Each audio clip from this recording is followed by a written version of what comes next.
Yo, what's up, everybody? What's going on? It's your boy Redeem J back with another beautiful stream. Before we do anything, um, I want to give a major shout out to Fame Forecast for following the channel. Thank you for the digital trading card that you have mocked up for me. I look forward to working with you and learning more about how I can utilize our connection to not only grow my platform but also help you grow your platforms as well. Uh, huge W. I'm gonna be putting out a. I'm gonna be making my schedule tonight, and then we're gonna get into some Destiny 2 YouTube footage that's been released. The embargo for a couple of creators who went to Bungie has been lifted, so now we get to see some Edge of Fate stuff early. So if you don't want to see it, then I'll give you fair warning on when to tune away.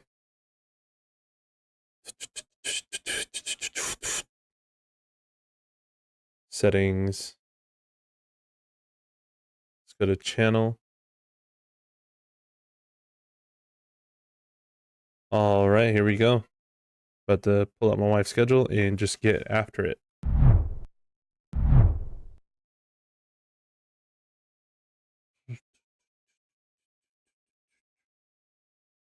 Let's see, today is June 4th. So we'll start with today is there's no reason to start with what today's is. So the 5th and the 6th. Tomorrow will be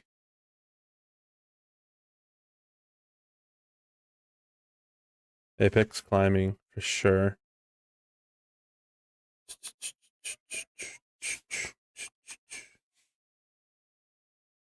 Let me swap up the music because I just wanna just chill and listen. Let's listen to some Brandon Lake today. It's like a good time.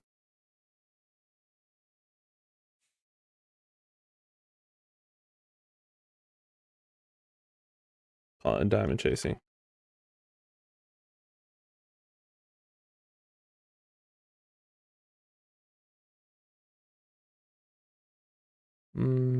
We'll start at 10 p.m. for 3 hours.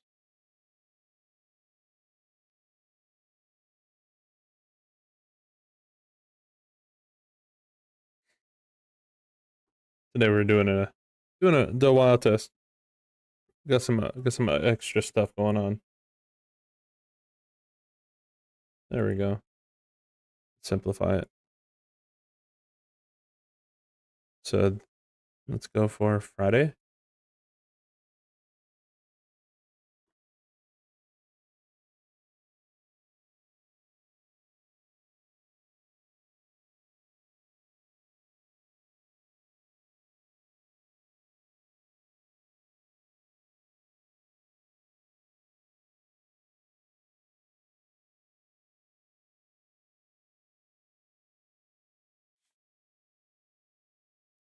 Set this same time. Then we have that's Friday on the 6th. Not the plan for the 7th, 8th, or 9th.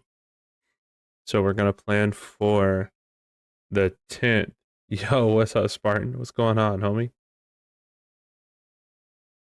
Gonna plan for the 10th. Wait, the 10th is a Tuesday, right?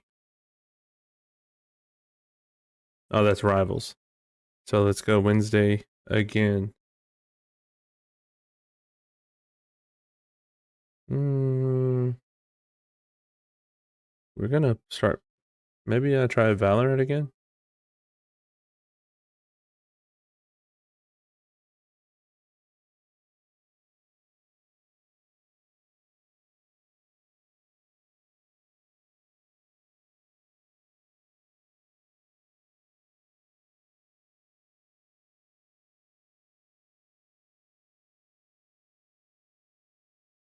Spartan, what's going on, bro? How you doing? Wait, is this on the 11th? It says. The 11th is on a Wednesday. The 12th.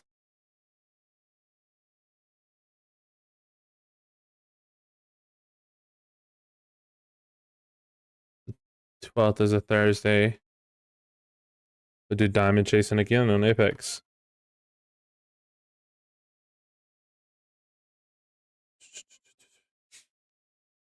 What's up, Envy? What's going on, man? I'm good, just trying to get the Well of Wells done on Destiny 2 right now.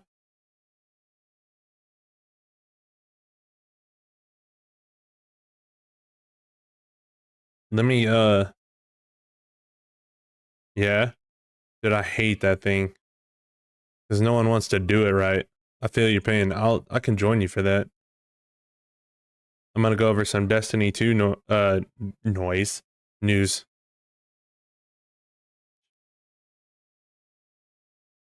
Wednesday. What do we have on Wednesday? Valorant again?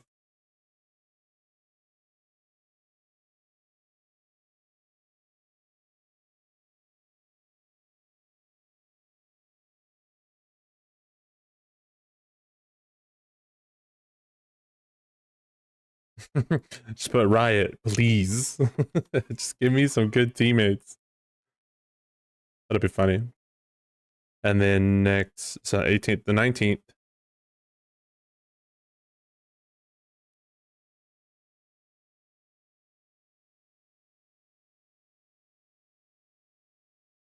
Diamond chasing still. I think if I can, every Thursday, I'm going to stream Apex. I think that's going to be my plan going forward. So tomorrow I'll be playing some Apex. And then if there's any stream that is unscheduled, I will just I'll do something different. This is the 20th. What did I have this last Friday? Oh, nothing. Comp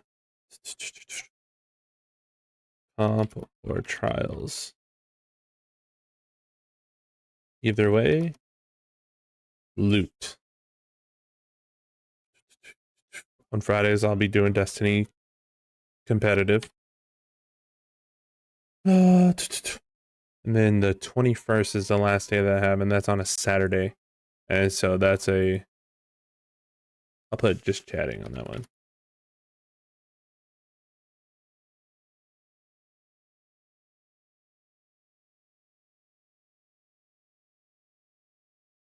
But you know what? Community rivals? Yeah. I don't know. I don't know. I don't know what to do there. Not much still looking for a job because I did some math. I could get a bike. Oh, nice, dude. That'd be cool. That would be really cool.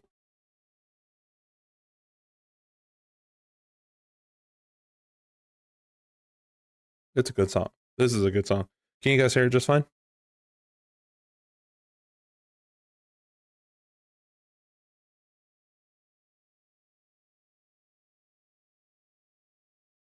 What am I gonna do on that Saturday? Music is very low. Wonder why. That's like loud in my ear.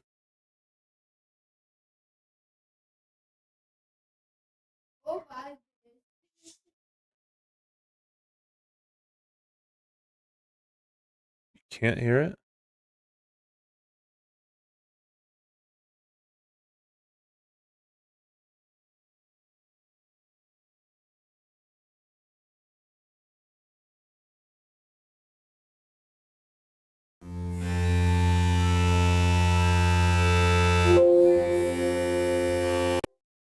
Sorry about that.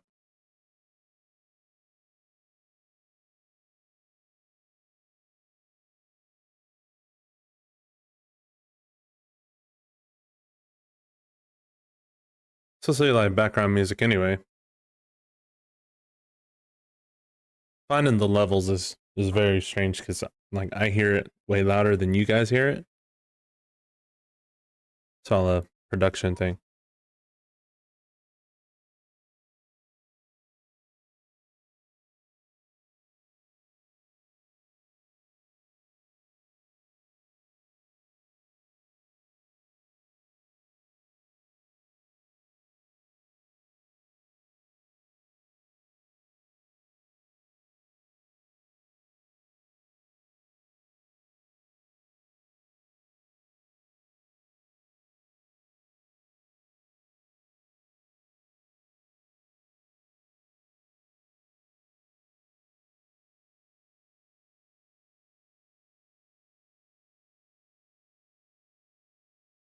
All right, there we go.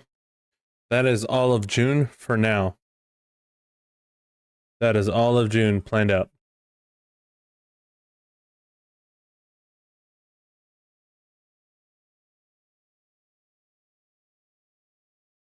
There we go.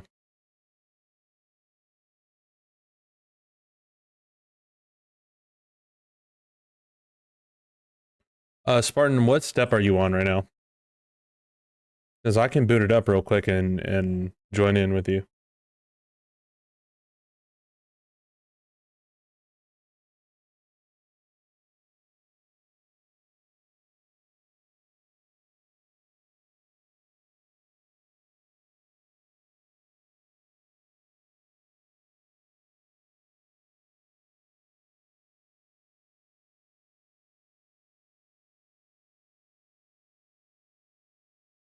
Step 3. 17. Oh my goodness, you got a while to go. Man, I would love to help you. I had this whole thing planned out where I was going to go through some Edge of Fate videos because they lifted the embargo on a lot of creators that were able to go to Bungie, and they played Edge of Fate early, and I was going to see some of the YouTube videos, some of the changes. I mean, Aztecross, Lucky Tempe, Houndish, Fallout, Mactix, they all got some hands on some crazy stuff. So I'm tired of being behind. I want to know what's coming.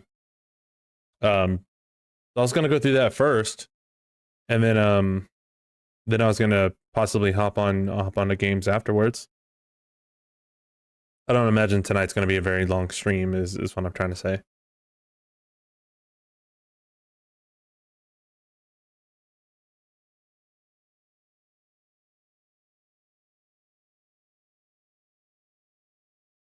Do it. You're good.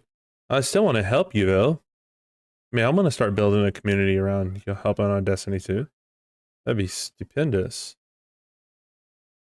There's a catalyst buff on Cerberus? What? So Edge of Fate reveals. So first I want to look at, let's go to Houndish. Let's go to Houndish. Usually his are pretty clean.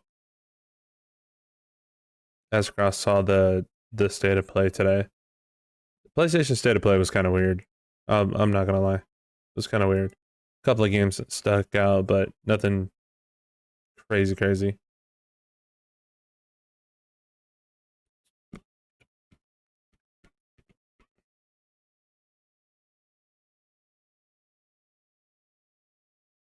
Excuse me, can we just play, like, anything cool? Artist Radio?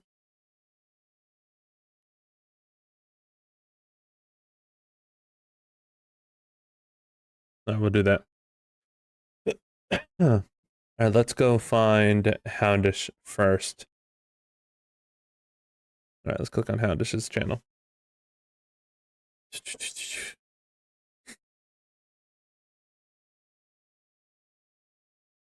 New season reworks. We'll just start from what was just yesterday. 15 hours ago. Armors, vendors, loot info. Edge Exotics, new content this week. Let's do this one. Let's pause the music.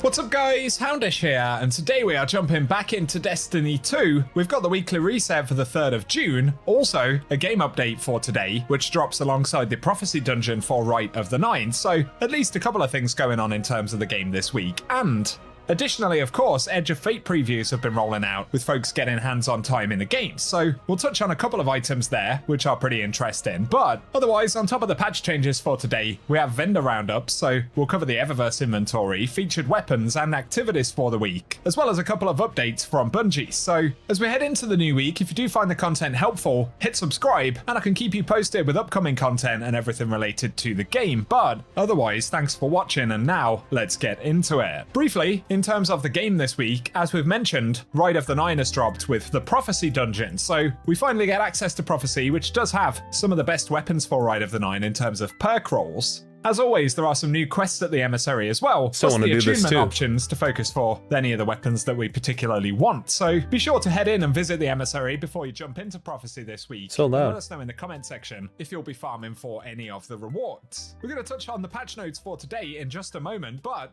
obviously, with Ride of the Nine gearing us up for Edge of Fate, which is now dropping next month, we have started to get some early previews of some of that content. Bungie have very kindly offered some B-roll showing some of the rewards for Edge of Fate. Of course, there are loads of system changes with the portal, new weapon and armor stats and all of those kind of reworks. On top of that, we get a bit of juice right here for some new exotics, so worth a very quick look. Firstly, there is a new hand cannon called Graviton Spike. We've actually spotted this in a couple of looks the different cool. trailers. So looking at it, the trait here is Temporal Anomaly, and while overcharged, It says press reload to swap between fast firing arc mode or slow stasis firing mode. Final blows and precision hits overcharge the opposing mode and to enable additional effects. Wait a minute, what? Alright, so if you're in arc mode, it's fast firing, and then precision hits charge the other mode, so you swap and it'll have extra effects, and if you get precisions with the buffed effects, it'll buff the other one when you swap back over. Ideally, that's what it sounds like. each mode expands a portion of overcharge for additional effects on final blows or precision.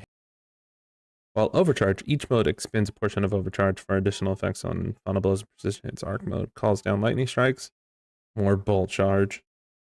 Stasis mode creates an explosion of a formation of stasis. Okay, so some shattering. Hits. So in arc mode, it calls down lightning strikes, and in stasis You know mode, what? it creates an explosion. This is an and a arcane cannon, so formation of this is going to stasis go good with the crystals. Mask of So that's why Bakris switching build that I between have. the two elements, the intrinsic trait is temporal Ooh. manipulation, and we can swap between fast-firing arc mode or slow-firing stasis mode, and final blows and precision hits overcharge the opposing mode to enable additional effects. Safe to say this thing looks pretty wild, and you'll spot some clips of it in there as well. Otherwise, another new exotic is the third iteration, and it's a Void Scout Rifle, and it has Triplanar Mass Driver, which fires a spread of Void energy projectiles, and aiming down sights will narrow the spread. Plus it has Amalgamation rounds, where aiming down sights for a short period without firing compresses the spread into a single high-density projectile, and damaging a target with this shot marks them. Then the weapon deals additional damage to So you get True Sight with that condensed one? It's just like Slayer's Fang. marked targets, plus defeating a marked target or But a landing a precision scout? final blow with an amalgamation round grants invisibility and Not true bad. sight. So that one sounds pretty interesting. Also, some exotic armor's been shown off. One for the Warlock here. I'm not even going to try and say the name, but Yanoa? Yunya? Sounds horrible. Hellion projectiles deal increased damage the further they travel, eventually fracturing into scorching shrapnel. What? What does that mean? it has Consul's Pitch, where Hellion projectiles deal increased damage the further they travel, eventually You know what this looks like? It's like goodbye, sun bracers. fracturing into scorching shrapnel. I think these things look absolutely awesome as well. They do look Plus, really we cool have though. Moire, if I'm saying that correctly, for the hunters, with the web catcher perk, and Threaded Spike can bounce to tangles, detonating them and returning immediately. Plus tangles detonated by Threaded Spike are rewoven and retrieved by it, and catches without a tangle refund extra melee energy. So Wait, these are quite what? interesting in What does that mean? terms of the gameplay component. Finally though, we have Melis Panoplia for the Titans, a very curious looking one. Those look sick. And it has Forge Master, where collecting a Fire Sprite or Rapid Solar Final Blows make you a Forge Master, allowing you to recall your throwing hammer, and after impacting a target, we can recall the hammer at full intensity to perform a perfect recall, causing an explosion of Forge Slag, and perfect You literally just get to be Thor. recalls and collecting fire sprites extend your time as a Forge Master. You'll also see a bunch of the reworked stats and things on these armor pieces. And a lot of that stuff we have broken down previously in other videos, but for a quick look at the exotics as we head into the other Destiny stuff for the week, give us your thoughts in the comment section. I'll be sure to post some more Edge of Fate updates a little bit later on, but for the patch changes that have dropped today, 3rd of June, for Ride of the Nine, Bungie say, they fixed an issue that allowed Okay, I the got you, bro. selection of I got you. Galahorn's exotic catalyst as a reward to players who already have it. For weapons in general, I should they be fixed the issue on where the Destiny reticle here in a for little nature bit. claimed was Hey, dude. moving more than I've been on it all day. Plus, they It's kind of removed like the why I'm arts not around the gaming right red now. dot, and I've been trying to watch these videos throughout the day. To put it mildly, I've been on a Grandmaster Nightfall with the wrong loadout, and it's just been nothing but overload champions all day. Yep. And they fixed an issue where enhancing the Curiosis FR4 said that wrong, but anyway, it reduced its impact stat, and it no longer should do that. Otherwise, for perks, they fixed an issue with all weapon archetypes where enhanced jolting feedback wouldn't always decrease the number of shots actually needed to jolt, so that's nice. And then, in general, for Void and Prismatic, they fixed the problem with Echo of Domineering and Facet of Command, where they could cause an animation issue with bows. Finally, though, for Triumphs, an issue where Seeker of the Nine was being tracked on a per-character basis instead of across the entire account. Those are all of the changes for today, but as always, I'll keep you posted if we get any extra stuff. Okay. Moving into the game, it is worth mentioning, apparently we get another Crossing the Threshold quest, so if you're still missing any exotics, that includes the Navigator, or the Hierarchy of Needs, or the Galahorn Catalyst, as we mentioned from those patch notes, then there should be another quest to grab any of those this week, which is certainly nice. Getting into the Eververse offerings for this week, though, focusing on Bright Dust, we do have the Dubious Correlation exotic emote, which is available for 3,250 Bright Dust right there from back in season. Yo, what's up, Papa? What's going on? On the front page, we have the Network Shell exotic ghost from this season. Hey, Papa, I'm just letting you know now, I'm watching YouTube videos about Edge of Fate, so if you want no spoilers, this is not the stream to be watching, bud. I'm just giving that as a forewarning. Welcome in. Welcome in. How are you? So that's nice. 2,850 Bright Dust for that one, as well as the Subjugator entrance, which is 450 Bright Dust. Then, for front page shaders, we have Royal Treatment up for grabs initially, as well as the Seven Sisters shader. Seven Sisters is a nice shader. Right there. Like, honestly, if you guys don't have it, get it. 300 Bright Dust. But, moving over to the main Bright Dust section, we have the Yo-Yo Trick exotic emote available for 3,250 Yeah, what's up, Three Face? Well. No spoilers here. I don't even play this game. You should. On top of that, we're now in the tower, but let's get back over to the Eververse. Bro, you want to tell me why they did my girl Alter dirty, by the way? Like, did you see the nerf?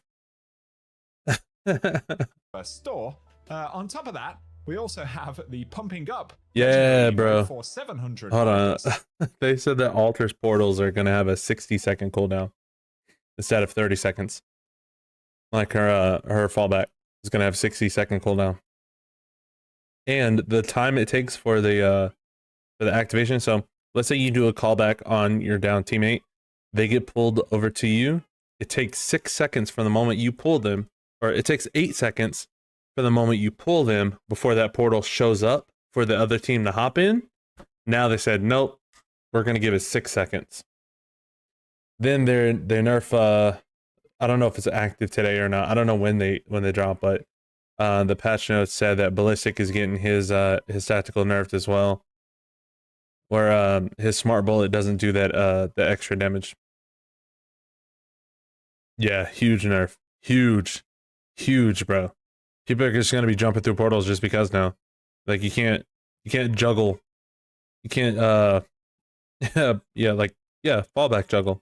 At least that's what I call it. Or I'll drop one here way before we even get into a fight.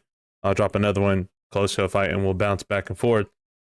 That way, they can't figure out where I'm picking up my teammates. Like that's the #1 way I play, and they're like, "Yeah, no, you don't get to do that, Jay." They're watching my footage, like, "Yeah, you're too good, bro." Can't wait to get my new knife tomorrow. Oh, you get a new knife? Nice, dude. What brand? Right here, which is pretty nice. Additionally, the Shatter Shell from this season, once straight again, for me, bro. One is up for 2,850 Bright Dust, and then we have the VG with your new game, exotic ship, Apex, 2,000 Bright Dust. Listen, oh, dude, if you guys don't, if you play Destiny 2, go get this Flying Fortress exotic ship, and then put what's it called, Angel's Gleam shader on it. It looks like the gummy ship from Kingdom Hearts. Bit of a Season of Arrivals. I have that ugly spaceship going on. There's the Lunatics Legacy exotic Sparrow, which is 2,500 Bright Dust. Oh my goodness, are you getting a Chris knife? No way, dude. I did not get access to it. Oh, I'm so bummed, bro. If I had money, if I was able to get access to play it, I would. I already told my wife like I wanted to. Like I really want to play it. That stinks. And I think because of like the downtime of my streams, they're like, yeah, no, you're good, you're good. You had no money to get the knife. Well, how are you getting it? Somebody bought it for you? I want a Chris knife. You just got. Let me go check, dude. Let me go check, bro. Let me go check, because I want to know. I want to know if I get access to it. I requested it. Man. I so want. It's on my wish list. I can't request access anymore. This game plans to unlock in approximately 5 days. Pre-purchase. Play this game 5 days ahead of release. Hey, listen, you got 60 bucks? 70? Dang, that's so cool.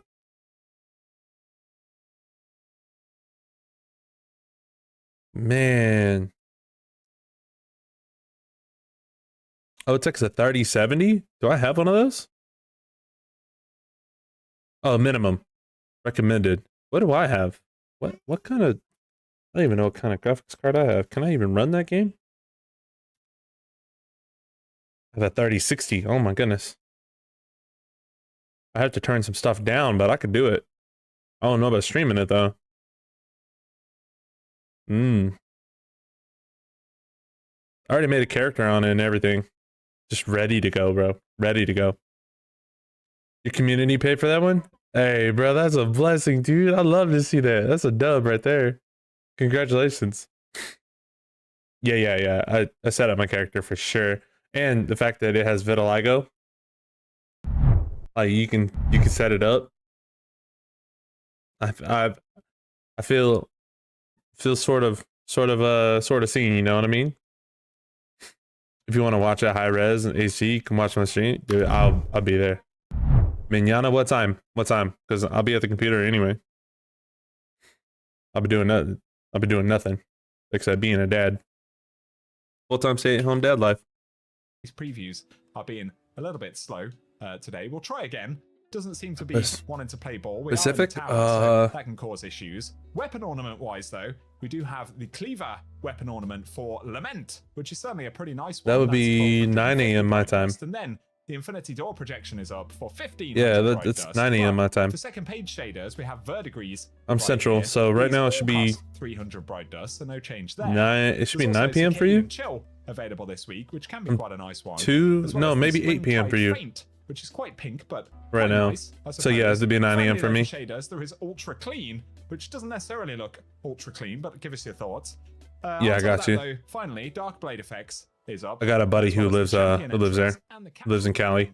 And all of those I think Spartan lives in Cali too. 50 bright dust. So let us know down below if you just got the ornament.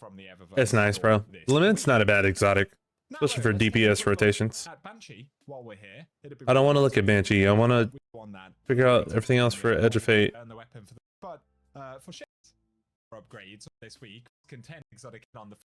Yeah. This is all just changes that's happening this week. So let's go to his next video, because that's new content this week. New exotic. Arms and vendors. Ada promoted.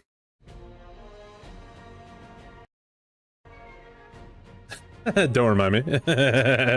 Here, and today we finally get a whole we have our own time. About Edge of Fate with the yeah, you're cool, all right. I'll tell you that. Of course, new weapons, exotics, systems, also, welcome back, Spartan. Kepler destination, of course. On top of the folks that dude, when I first saw this, I thought Sonic the Hedgehog. For Edge of Fate for a handful of creators. So in this one, we're going to take a look at extra things like Arms Week. Ooh, new strand pulse. Some of the exotics. Wonder if that's that exotic. Gameplay and a handful of other Look at the things. airborne effectiveness is times 37. That's insane. I am in Arizona, remember? I don't remember. I don't remember a lot. Starting out right here, an interesting one. I'm not going to pretend that I know, you know? I'll just be awkward and say, I forgot. I'll own up to it.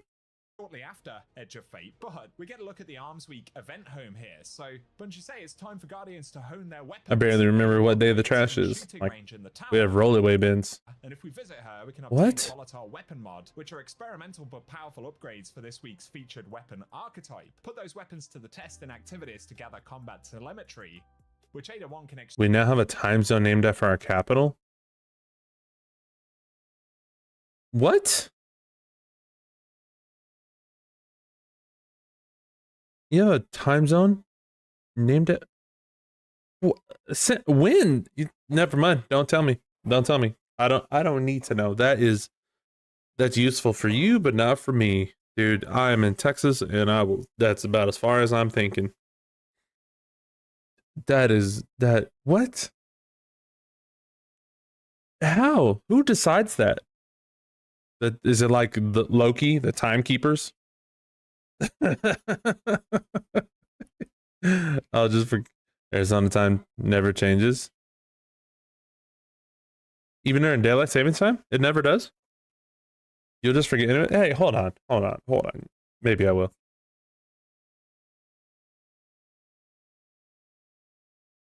Hold on. Negotiations.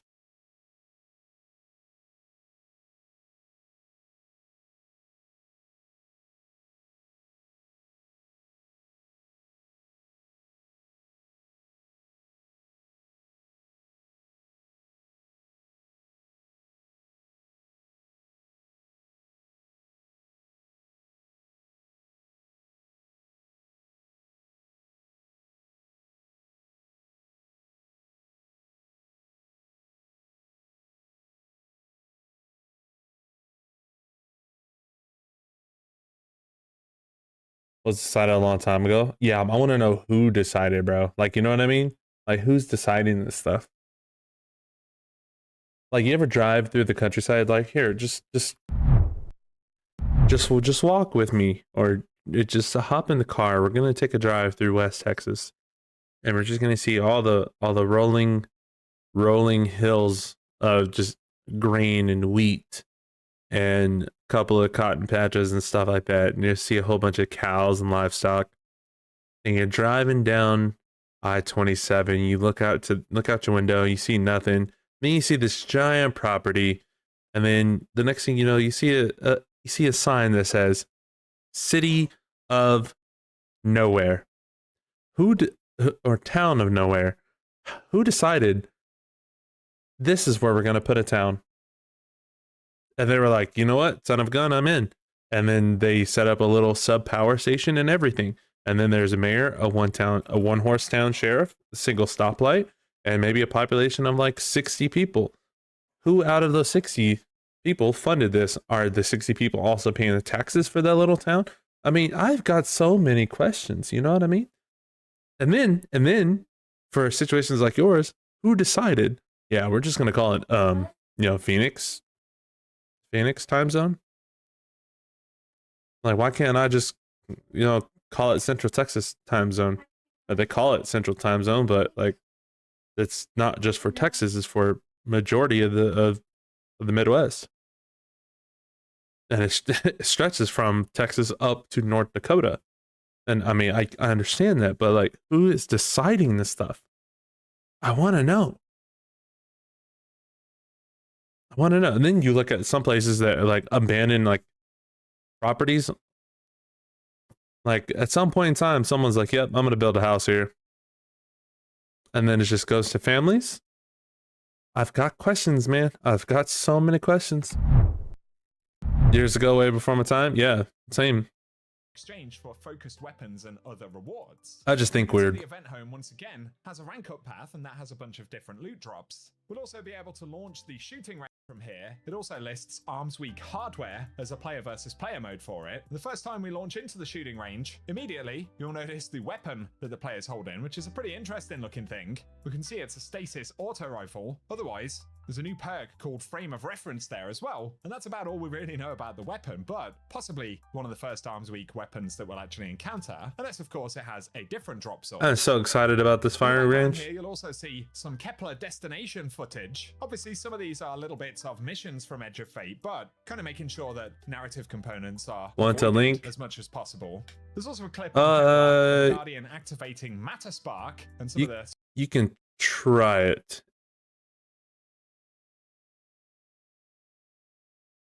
You know what? Hold on. I'm gonna try something. I'm gonna copy this. Copy, and inside the channel rewards, there's a TTS that I read it out loud. Where are you at? Astars. Clone Wars. Input. Paste for 2,000 channel points. 2,000 vibe credits. Let's listen in. Let's listen in.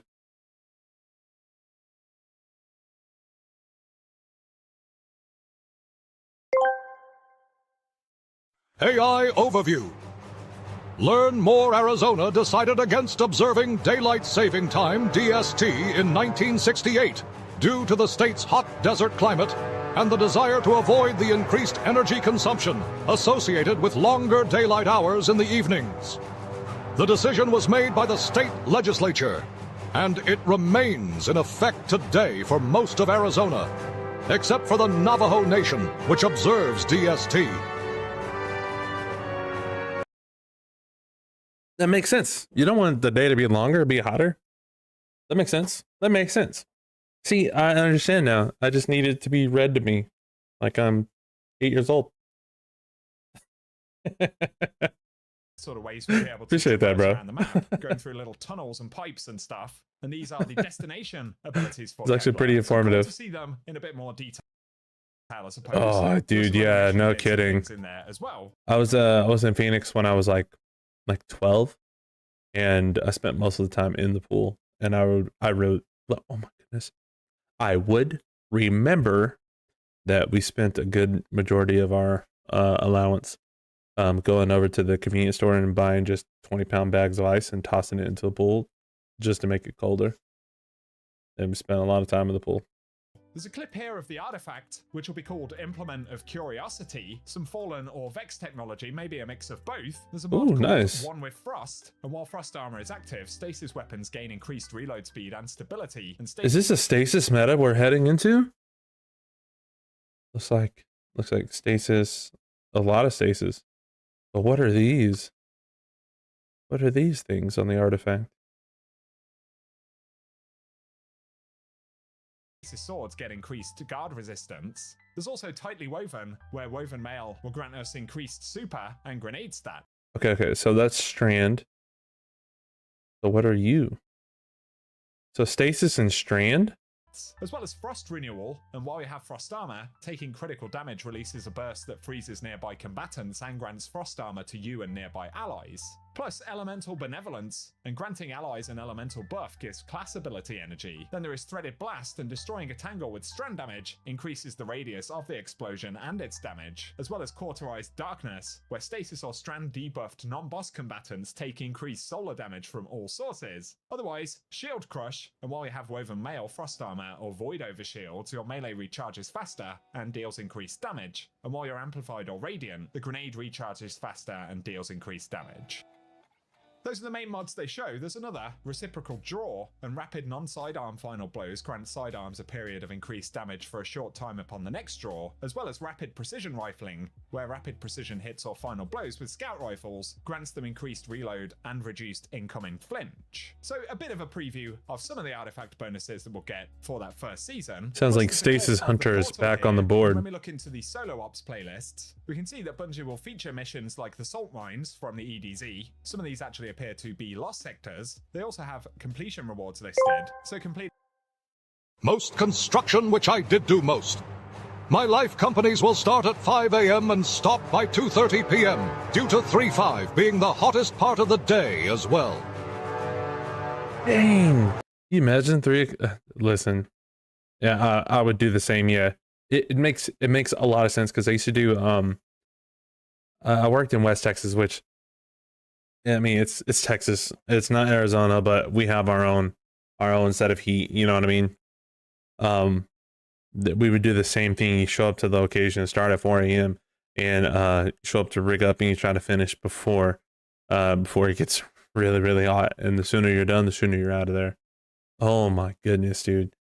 I remember we had to wear coveralls and all the stuff for our rig up session, and it was just the absolute worst. We were getting cooked at 119, 120, and it was like that for 3 weeks straight. And even at night, it was still cooking at like 87. It was tough, man. Now I'm sitting in a well-conditioned house, 67 degrees, wearing a hoodie, just chilling. I don't miss the heat. I did AC rough where I was installing units in the attic. Oh, no, bro. You know how scary that is for the heat stroke? Quick Play Master right here will drop a sword called Aurora Dawn. I'm glad you're here. That's terrifying. Are going to be sort of highlighted. I used to do a home theater installation crawling through attics. No plywood, dude. All insulation and just the support beams. I put my foot through two ceilings. Misstep, slam my ribs, but I'm still here. In the I don't miss attic crawling. In the Fireteam Ops playlist, we can see there's a Master Quick Play node again that has a fusion rifle called Boomslang. Sweat vest is what it sounds like. As well. And in the Pinnacle Ops category, we can see exotic missions are featured, so the Whisper, Kel's nice. Encore, and Starcrossed, but some of them will have additional legendary drops, like the Lionfish linear fusion rifle that's featured here. So in terms of being rewarded quickly and directing players into certain types of content, we can see the portal is obviously going to be a really significant component of it's huge gameplay. Of course, one of the other big elements we get a look at today are new exotic weapons. So, no longer before, there is Graviton Spike, a new no longer feeling lost whenever you turn on Destiny. Like, man, what do I do? What can I chase? They're just gonna be like, yeah, here's what you can do, and here's what you can get out of it. That's gonna be cool. Drink a gallon of iced tea before and after lunch, not to mention a gallon of water as well. Yeah, I don't do the tea, bro. I mean, I get it. You know what I mean? But tea is like a dehydrant. I'm glad you chased it with water. Man. Cannon with temporal manipulation, and we can swap between fast-firing arc mode. What do you do now? Stasis mode, and final blows and precision hits will That's so cool looking. Mode to enable additional effects. That pairs up with the trait, which is Temporal Anomaly, and while overcharged, each mode expends a portion of overcharge for additional effects on final blows or precision hits. So Arc Mode calls down lightning strikes, and Stasis will create an explosion and a formation of stasis crystals. The other exotic weapon we've been shown. Oh yeah, that makes sense. Scout rifle. It's a void weapon, and it comes with Triplanar Mass Driver, and it fires a spread of void energy projectiles. Plus, aiming down sights will narrow the spread. And the trait is Amalgamation Rounds, where aiming down sights for a short period without firing compresses the spread into a single high-density projectile, and damaging a target with the shot will mark them. Plus, the weapon deals additional damage to marked targets, and defeating a marked target or landing precision final blow with an amalgamation round will grant invisibility and true sight. Also interesting, the Graviton Spike hand cannon is obviously linked to Edge of Fate based on the icon there, but the Scout Rifle appears to be a seasonal weapon that we'll get with some of the other major update bits of content. Otherwise, we have seen new armor pieces. A really juicy Red Legion themed one for the Warlock here, with Consul's Pitch. That does look so cool. Deal increased damage the further they travel, eventually fracturing into Scorching Shrapnel. Titans will get the Mellus Panoplia with Forge Master. Those look good too. A Fire Sprite or Rapid Solar Final Blows make you a Forge Master, allowing you to recall I like your those a lot. hammer. And after impacting a target, we can recall the hammer at full intensity to perform a perfect recall, causing an explosion of Forge Slag. Plus, perfect recalls and collecting Fire Sprites extend your time as a Forge Master. But finally, there's more arrive for the Hunter. I'm probably saying these names wrong, but it has Web Catcher, where Threaded Spike can bounce this one's interesting. tangles, detonating them and returning immediately. Plus, tangles detonated by Threaded Spike are rewoven and retrieved by it, and catches without a tangle refund extra. Tangles are energy. retrieved? So I think overall, these look pretty interesting. What? Of course, these sort of new concepts for exotics, weapons, armor stats, that does bleed into a lot of the legendary loot, where there'll be new perks, archetypes, and more. Otherwise, there's a little bit of gameplay on Kepler that you can see right here in the background, rocking some of those legendary weapons. So, like I said, we want to avoid spoilers for the destination and particularly the story. A key?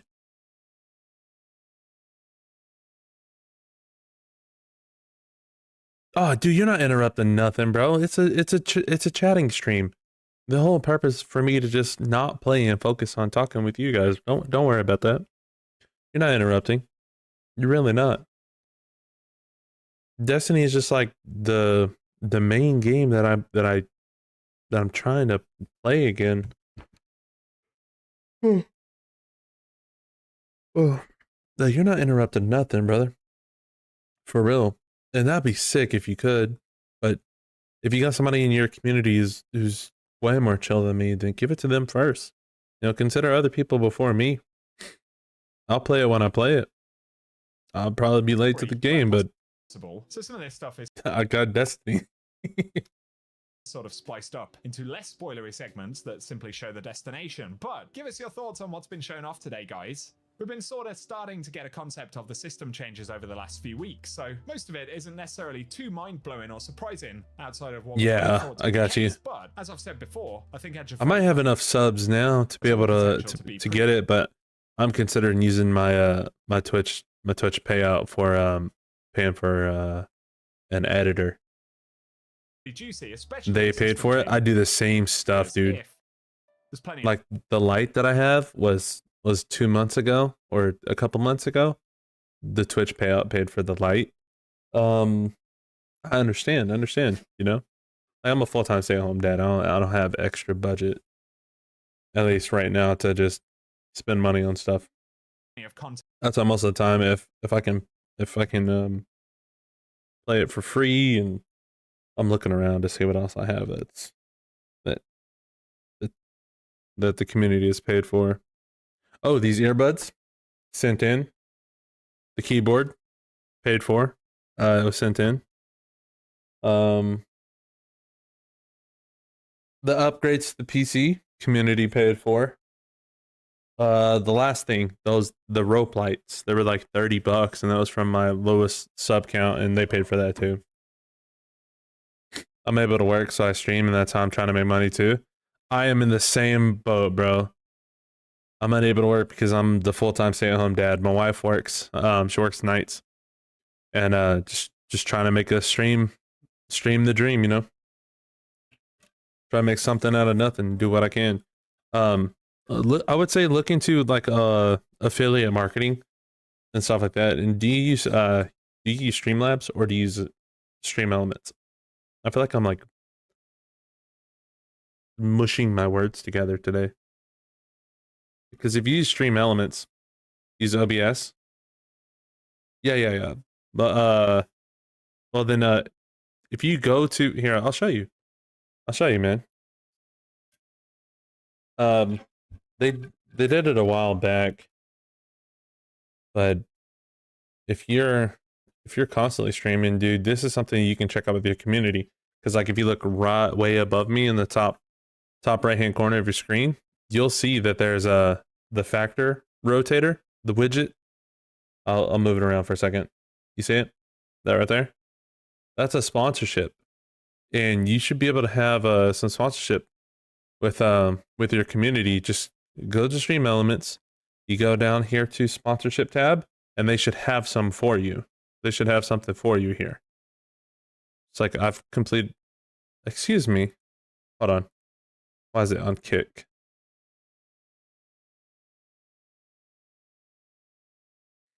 You don't use Stream Elements? Oh, I was about to say, bro, look at this. This right here was last month. We as a community, we tested out this mobile game, and here's the payout that they're gonna give me. And I'm all about transparency. I'm not gonna lie. It's a gacha game. It's pretty cool, but I mean, 32 people clicked on the link, 17 people were different, and then 7 people ended up installing it. And then out of those 7, one person spent $15. 3 people got to level 60 that earned 18, and it all just stacked up, dude, to where it becomes 112, and that was just from a sponsorship.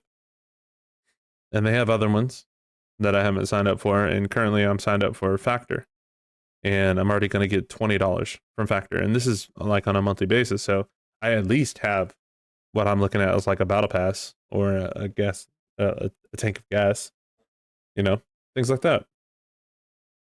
And this is on top of all of your subs and stuff. You don't use Stream Elements, use Streamlabs. Maybe look into it. Maybe look into see if Streamlabs has something of the sort, because they roll these out all the time. All the time. The more you do them, the more that show up. Does that make sense? Because in their mind, they're like, yeah, this guy actually his community's engaged and it gets us some traffic. Yeah, that's just marketing. Content which is exciting for players to actually go into. Yeah, I don't play those games either, but I was willing to try it. Like maybe I'll try DC Dark Legion just because it's Batman, you know? But even if you don't play it, you could check it out and see what it's willing to pay you just to look at it with your community. You know what I mean? And it'll give you like this estimation bar right here. Like if you can get 50 people to play,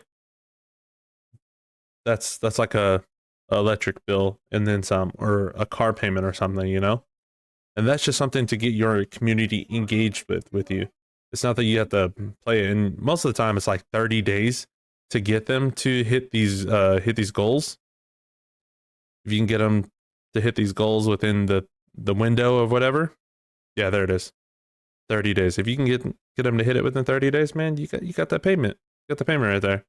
And then you can delete the game afterwards. Most of the time, that's what I do. There's a game out on. I'm like, I did it because I needed to, but I don't need to anymore. Like I've done quite a few. Factor.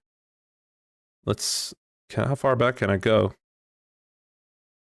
Oh yeah, there we go. That was a big one.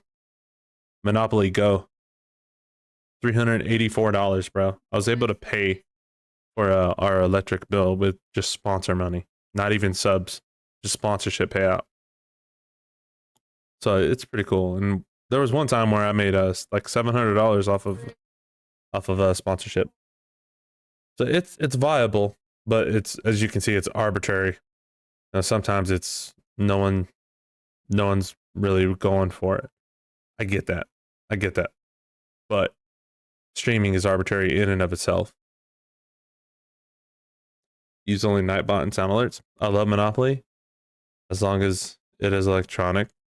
It's not like normal Monopoly. It was like hit the button and it would just roll the dice, but it was pretty fun. How Edge of Fate will perform. Either way, give us your thoughts below. If you've enjoyed the video, a rating really does help us out as well. But to get paid, though, cheers for watching. Thanks to Bungie for sharing some B-roll, and I hope you guys that's have B-roll footage. Awesome.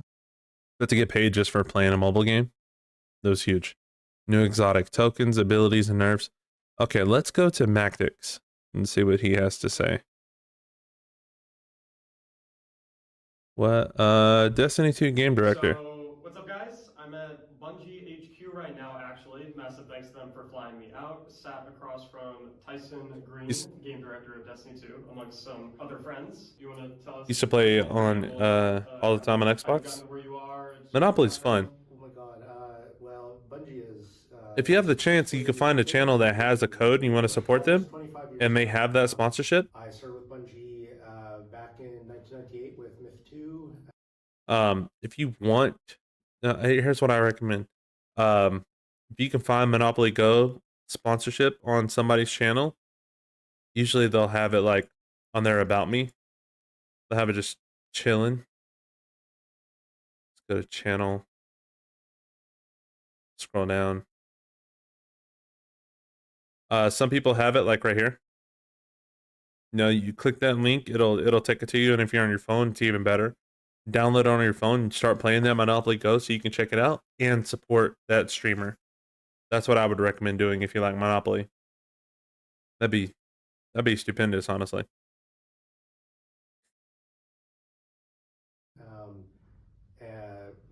You've been fixing roads lately? Like, for fun? Or are you getting paid to fix roads? I've had the opportunity to work on just about everything that Bungie has shipped since then. So awesome. And so today we're going to kind of like lightning round a lot of questions that are primarily focused on like build Roadcraft. I've heard about it. Abilities, subclasses, the things that people who typically watch my stuff care about a lot. It just seemed like couldn't have a better person here to answer all of like a different version of Minecraft. Not my cup of tea. But I've seen a lot of stuff you talk about, and you're right, you definitely know what's what. Most of these questions come from you guys, come from my community. I've been kind of like secretly probing them a little bit the past couple weeks to see like what they're interested in, what they want to know. Not First SnowRunner. one, like red subclass. Yep. Taken subclass. I don't know what SnowRunner is. Anything like that? Is it even real? Is it anything you can tell us? I mean, the red subclass isn't real. Okay. It's not to say that there couldn't be something like Okay, that. no, someday. I wanna know more. That was just All right, PSA. This is footage is of early Edge of Fate. All numbers and fields are subject to change, and also it was a lot to take in. If I missed recording certain things, my bad. Anyways, enjoy. Hello friends, welcome back, and today we're going over my third video, I think, featuring footage of the Edge of Fate. That I was Third allowed- video. Hold on, Fallout. So if it's that one, 1, 2, 3. Okay, so we'll start here.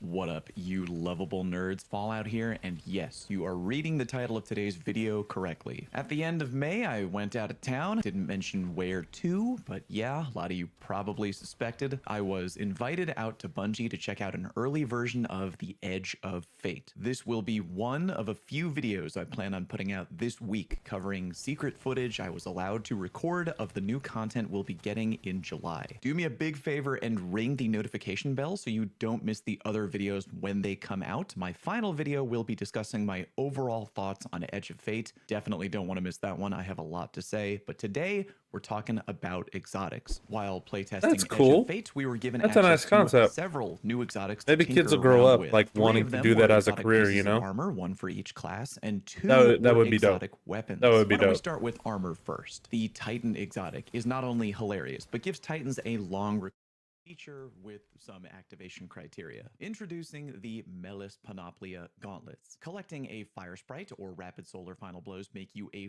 Forge Master, allowing you to recall your throwing hammer. After impacting a target, recall your hammer at full intensity to perform a perfect recall, causing an explosion of Forge Slag. Perfect recalls and collecting Fire Sprites extend your time as a Forge That sounds Master. sick, honestly. Translation. Step 1. First activate the Forge Master buff, which when it's ready, you'll notice in Ooh, a the new top solar left-hand 2-tap corner hand of your cannon. HUD. You activate it by either grabbing a Fire Sprite or by getting Rapid Solar Blows, which IMO is way easier depending on the gun you got. Step 2. When Forge Master is on your HUD, the next time you chuck your hammer, the timer will activate, and now you basically turn into a fire-themed Thor. Throw your hammer, and if you hit the target, you'll cause an explosion of slag, and then hit the melee button again to recall your hammer, rinse, and repeat. While the hammer tracking seems That's to be ramped sick. up in Forge Master mode, I'd say to make sure that you're still actually aiming, because if you're Oh accurate my and good at goodness. executing perfect recalls, i.e. pulling your hammer back, I would still at the do exact that same time, that kind of thing, but every time I stretch or lift wrong, I seem to dislocate one rib or another here lately. We're getting old, bro. You kind of have to When were you act born? fast, What year? Also I was be sure born to in be 90. accurate to the best of your ability. I feel like this exotic is a not so sneaky way of the Bungie devs trying to find literally any way on God's green earth to convince the Titans out there to use anything other than prismatic consecration. The Panoplia gauntlets go well with both Roaring Flames and Soul Invictus. With the right build, For me, you it's generate sunspots it's my and knees. slowly ramp up the power of your throwing hammer. But This I was also not kinda kind to solves my a knees over weird the last problem that Soul decade. Titans have had where it genuinely just sucks having No to knee physically pads, run kneeling forward down on and the pick up rocks. your hammer, 68 encouraging went to you Woodstock not at throw 69. over long range. That whole problem partially led to that You went to one Woodstock video at we 1? had where Solar Titans would Your just parents were repeatedly chuck their live, hammer bro. at a target over and over at point blank range. It was just better and easier that way. No, While I 70. wasn't able One and to a play half. with this exotic for as long as I would have liked. We were on a very tight schedule. when You recording still this rocking session. it, bro. I will say that it scratched a certain itch I've had with the Titan throwing Let's hammer see, for a that means really you're long 20 time. I should mention, though, 20-ish, that at higher 20 difficulty years older than levels me. of play, it didn't Got you. really feel like I was doing a ton of damage. And here we are. Granted, you can really Here we crank up are. the difficulty That's so knob in cool. Edge of Fate to a laughably high degree. More on that So cool. later this week. So I shouldn't really be expecting to blow through every piece of content with That's skill, I love hammers, and that's a chucking. But yeah, don't expect this stop to talking. be straight Stop. up Shh. fire. I think that's the beauty of Twitch, dude.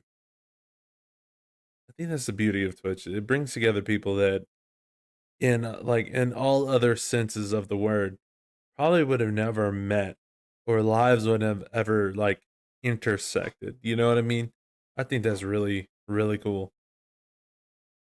That's really cool because your life story has got to be like way wilder than mine, man.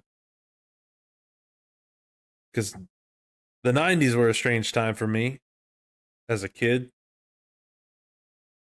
I mean, you were in your in your 20s going through it, and my mom was born in 70. No, she was born in 69. Yeah, that's when my mom was born, and she went through. She had a crazy time in her life. Like she went through a lot. Listening to her talk about culture, society, and the way that finances were back then were just were way different. But now, for me, it's I'm at man I'm at the point now where I'm sharing that with my kids. You know what I mean? College. Yeah, see, it's a wildly different thing. I think that's the beauty of Twitch, dude. I really do. I don't knock anyone for their age. I've worked with a lot of people. A lot of people. You've got some wisdom that only life experience can give, and I am always willing to listen. For sure. For sure. Oh, you know what? Let me ask you a question. Since we're both excited and hyped for Dune. In comparison, old school Dune or new one, the remake, which one do you prefer? As not just like book accuracy, okay? Because I still have yet to read the books. I'm waiting to read it with my wife. But I watched the old Dune before I watched the new one because I grew up with the old one, like on someone's TV. But as a cinematic piece, which one do you prefer? You have yet to see the second one? Got you. And then put that on the shelf for now, dude, and go watch it, man. I personally don't think you will be disappointed. Honestly, I don't think you'll be disappointed because I know Dune is kind of like the Star Wars rival, and Star Wars is pretty solid. I'm not gonna lie, Star Wars is legit. It's a cultural phenomenon. It set the pace for a lot. I mean, including Destiny. I mean, later on this year in September, Destiny is going to have a Star Wars inspired story, and it's going to have Star Wars elements inside of it, and it's got Lucasfilm's badge on it and everything like that. So I mean, this is going to be pretty cool. Then I don't know. I think Dune's going to be pretty good too because I mean it's an MMORPG. But the stuff they did get special effects in the first one way more way more involved. Yeah.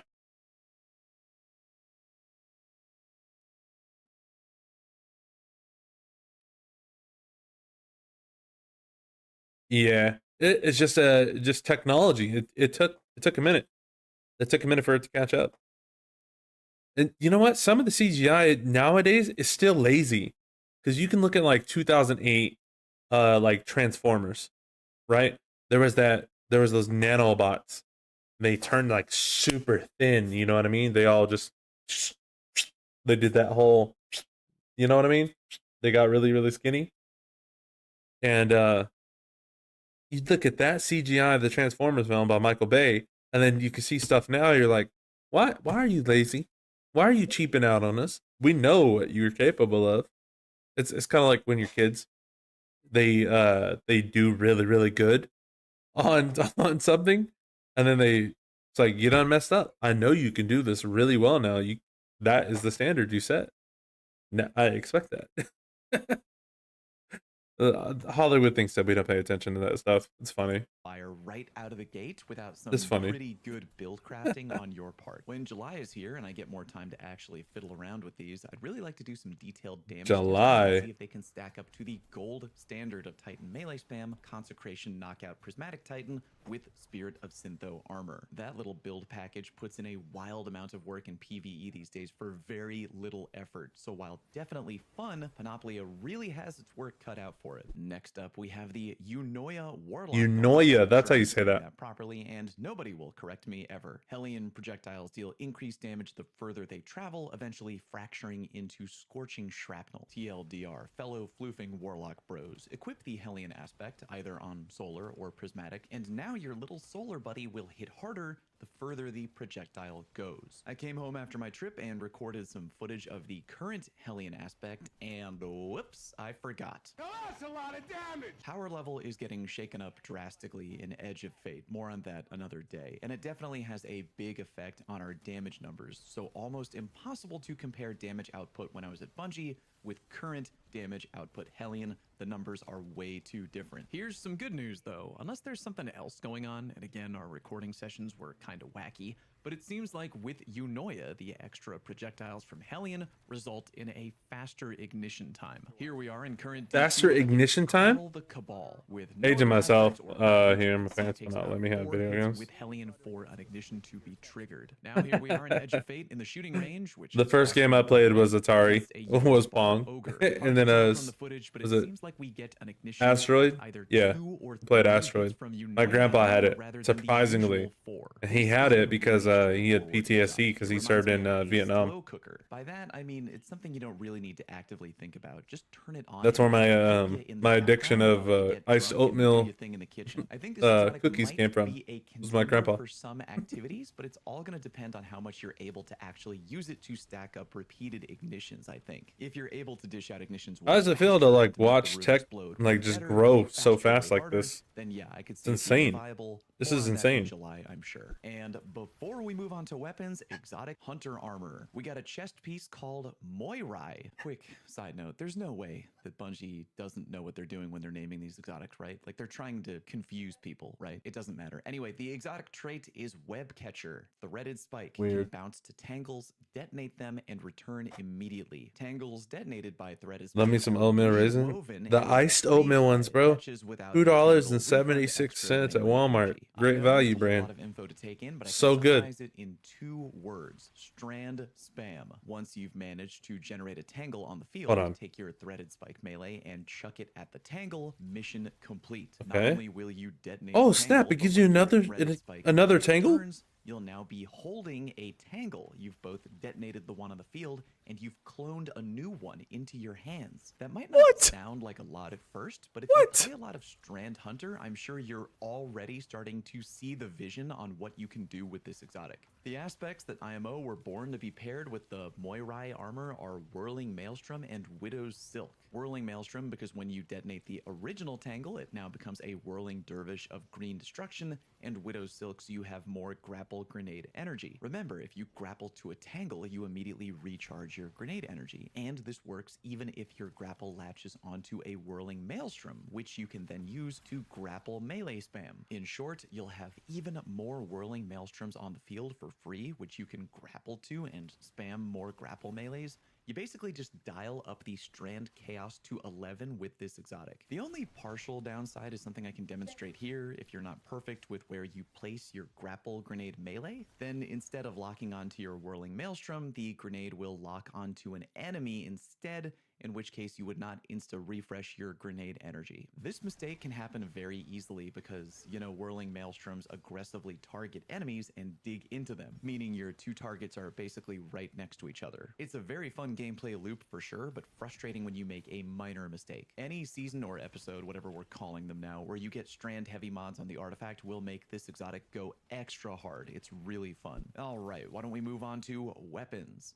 Oh, yeah. Ring the bell, because we got yet Just give me the another cookies you can exotic keep weapon icing. out here. This is Graviton Spike. Gladly, In bro. short, this thing can fire either arc damage Well, I mean, not or anymore. stasis damage, which you can jump back and forth between whenever you I feel can't like. have them, man. Trait is Temporal Manipulation 4. Hold And down two- the reload button. I to gotta swap take care of between myself. fast-firing arc mode or slow-firing stasis mode. Final All those blows years in precision the hits oil over industry, opposing mode to enable eating additional effects. good Kinda but confusing, bad but in a nutshell, it is is like this. caught When up. you're in arc mode, the gun fires noticeably faster, 150 RPM to be exact, but the shots don't hit as hard. When you're in stasis mode, the gun basically fires like a 120 RPM hand cannon, harder hitting but slower firing. When you land crits or get final blows, you'll notice that you're building up charge meter in the bottom left-hand corner. When you feel like you want to take advantage of that meter, you'll swap firing modes and then start shooting. When stasis mode is overcharged, shots fired will create a stasis explosion and form crystals. This would be And really yes, good with you can Lucky use this to straight up Pants. slow and freeze targets At least I directly, would hope which is so. very very handy. When arc mode is overcharged, shots fired will call down bolt charged lightning strikes on a That would be a hard If you match gameplay your loop. charge meter and then start spam firing. I believe you can unleash around 5 lightning strikes back to back to back to back to back. 5? I wonder if It's it'll stack really with Lucky fun. Pants, I am though. definitely looking forward to some really wonky build crafting with it to see what it can really do with the right build. We didn't playtest a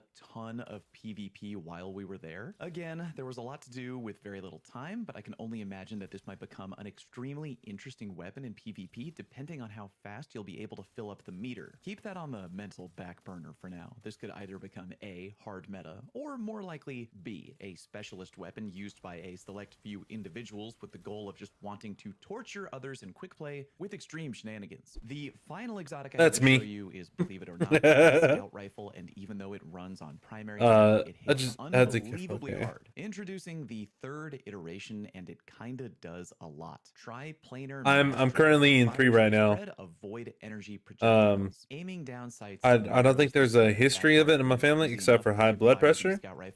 But I've already started correcting this course like 3-4 months ago now. I'm doing good. Doing good. The spread into a single high density projectile. Damaging a target with this shot marks them. This weapon deals additional damage to marked targets. Defeating a marked target or landing a crit final blow with an amalgamation round grants invisibility and true sight. All right, TL.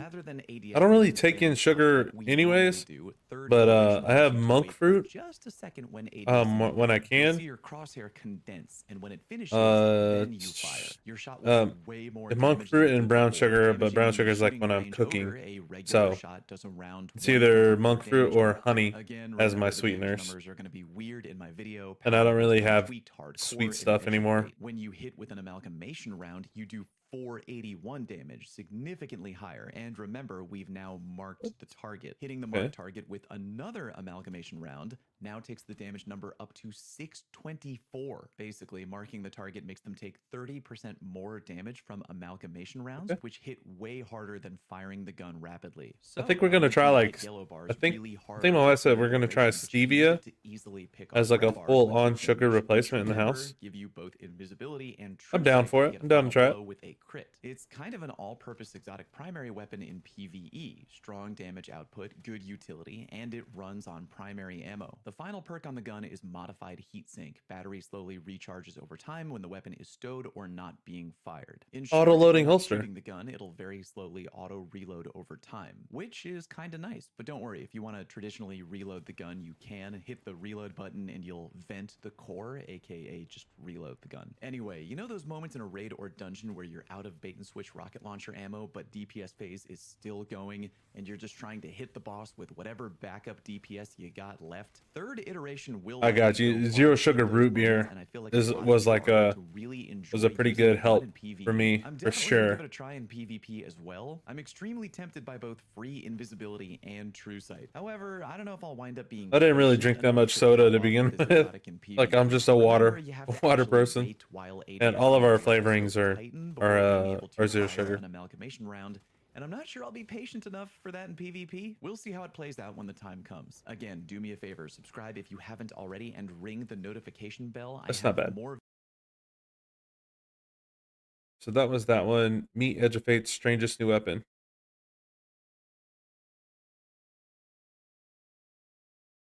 Hey everybody, and welcome back to, I think, video number 3 out of 4 I'm making after having played an early version of the Edge of Fate. If you haven't checked out my first 2 videos, I'll have links to them down in the pinned comment and video description for you to check out later whenever you want. Today's topic, though, new weapon perks and weapon archetypes. If you're interested, I've put together an Excel spreadsheet that will be linked. Hey, do your thing, brother. You don't have to leave me tabbed up.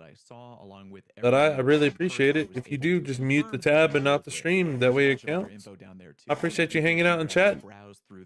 I'll be looking forward to your stream in the morning.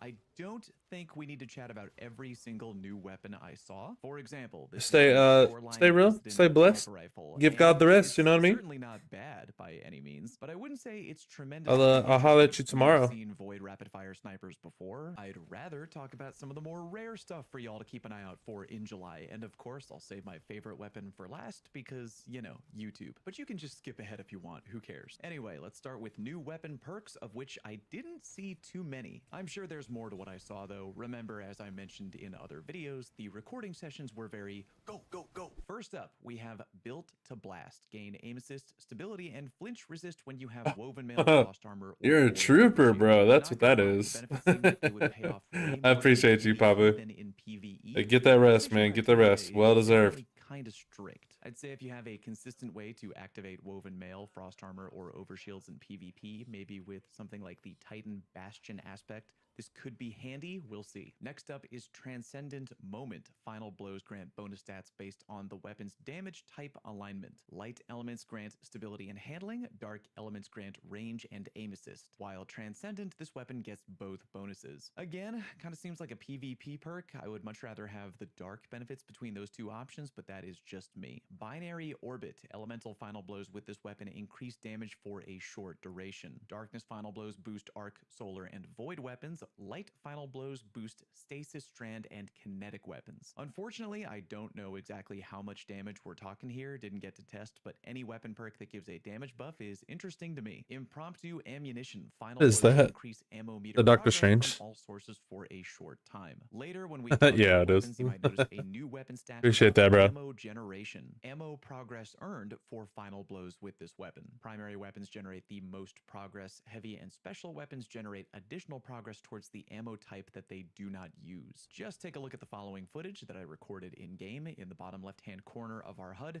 you'll see two ammo meters, one for special and one for heavy. Ammo The meters? version is the game actually shows you your ammo generation progress now. You don't have to wonder about when the next ammo brick is coming. So if you want to up the rate at which you generate ammo for yourself, look for guns with a high ammo gen stat, What? or you can use the Made that one Abundant yourself? Ammo weapon mod, Nice. one of a few new weapon mods in the I game. like 'em. To I impromptu like it. ammunition though, definitely a big thumbs up from me. A new weapon perk to keep an eye out for on your favorite PvE weapons. Proximity Power. When targets are nearby, final blows grant bonus melee stat. Not bad at all, especially when you remember that the melee stat is now reworked. Not only does a higher melee stat mean better ability cooldown and melee energy, but if you manage to get the stat over 100, you straight up increase the damage done by your melee attacks. Therefore, you can use the Proximity Power perk to essentially have stronger melee damage output, unless your melee stat is already at 200, which I'm guessing would be very challenging without perfectly rolled armor. Burning Ambition. Dealing sustained damage scorches the target. Dealing damage to a scorched target inflicts Scorch. Kind of a different flavor version of Incandescent that I'm really excited to use. Incandescent, as we all know, spreads Scorch around to nearby enemies on a final blow, but Burning Ambition will let you apply it to a target directly. Overall, extremely cash weapon perk on paper, and would love to one day get a weapon where we have the ability to roll both Burning Ambition and Incandescent together for maximum Scorch. Blast Distributor. Dealing splash damage grants a bonus to the grenade stat. Kinda like Proximity Power. On paper, it sounds like it'll be a good perk. You'll both improve your grenade recharge rate, and if you get the stat over 100, you'll increase the damage done by your grenades, which I'm all here for. Finally, we have Reaper's Tithe. Multiple simultaneous final blows queue up a stacking damage buff. Timer starts on your next weapon fire. Final blows extend the timer. Kind of a weirdly written perk, but seems like the TLDR is a stacking damage buff for explosive weapons capable of getting multi-kills. The one new weapon I found this perk on was a grenade launcher, for the record. Alright, enough beating around the bush. New weapon talk. Other than exotic weapons, which I already went over in my first video, there are 3 new weapon archetypes that I would like to go over with you today. The first is relatively normal and expected, and the other 2 are kinda weird. First up, we have a new type of bow, the high impact longbow. High power draw with over-penetrating arrows. What? Yeah, you know how the area denial frame grenade launcher archetype is basically a legendary version of an existing exotic, aka Witherhoard? High impact longbow essentially is the legendary archetype of the Wishender exotic bow.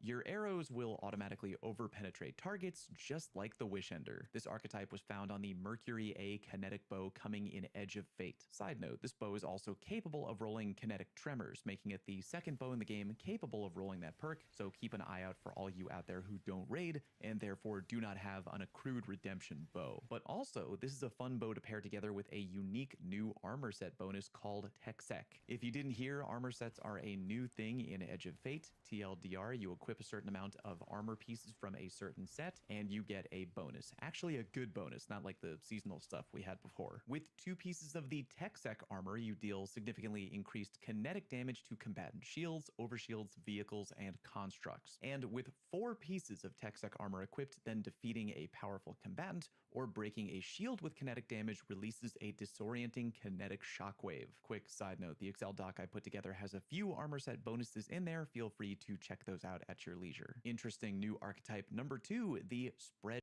Feel free to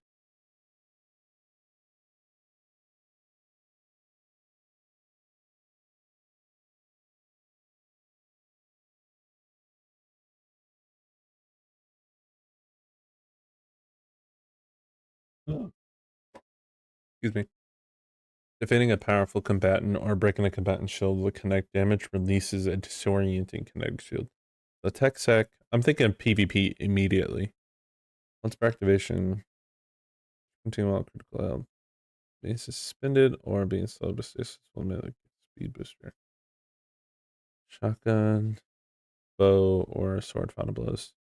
Reduce incoming damage. Damaging targets while those weapons extends the effects.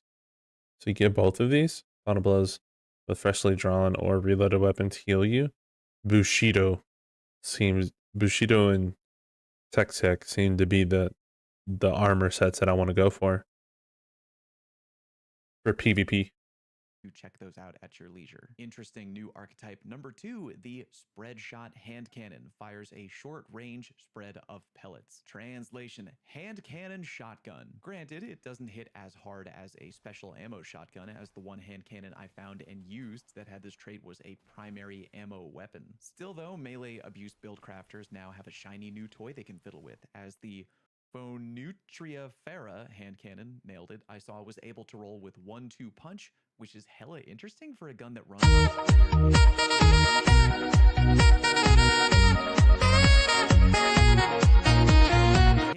What's up, Era? Primary ammo weapon sounds probably too crazy. I'd imagine it would take 2 or so shots up close to get the job done, but I guess we'll see. Something to keep an eye on for sure. And Hand cannon finally, shotgun. the most interesting new weapon archetype, rocket assisted frame. What's A that to scout? say? We already got that frame for sidearms. Oh, I know. But now we have it on pulse rifle. Oh, it's a pulse. Yep, a pulse rifle that runs on special ammo and shoots a triple burst of mini rockets, kind of like a triple burst version of a rocket sidearm. We genuinely thought this was a glitch or a mistake when we started playing Edge of Fate, but no, it's all intended, and yeah, it feels as good as you would imagine. When July finally comes and we have more time to F around with the Mint retrograde pulse rifle, as well as any other rocket firing rifles soon to come out in the future, the real question will be, is this weapon's ammo economy going to What's be up, as Fran? good as the current rocket sidearm ammo economy? Part of the reason rocket frame sidearms are so freaking awesome in PvE is not only because they hit incredibly hard, but because their ammo economy is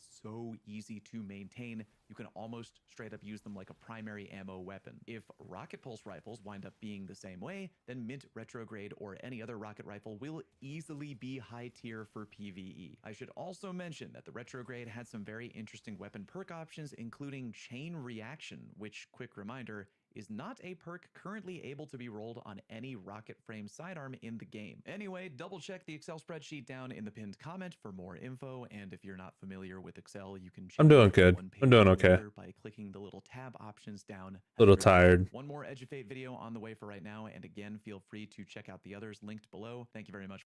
Got my my stream schedule figured out all the way up until the 21st. Every Thursday I'll be playing Apex. Every Friday I'll be playing Destiny. And Wednesday I don't remember what I chose for Wednesday. Where's it at? How do you do this? Schedule. Wednesdays are Valorant. I think that is that June 18th is. Yeah, Valorant. Of course not today. Today I'm just catching up on YouTube videos and stuff. Oh, this is definitely spoiler alert.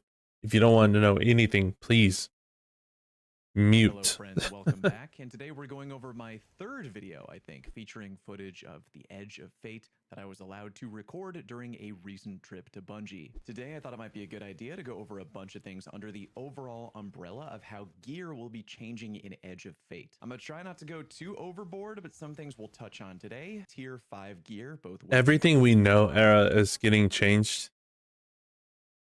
Everything we know. It is getting turned upside down. But these... Everything we know. Armor 3.0, tier 5. This tier system's new. The armor system's new. How this will affect your gear. and armor 3. Literally, the title of this is Old Gear Worthless now? Is the title of this video.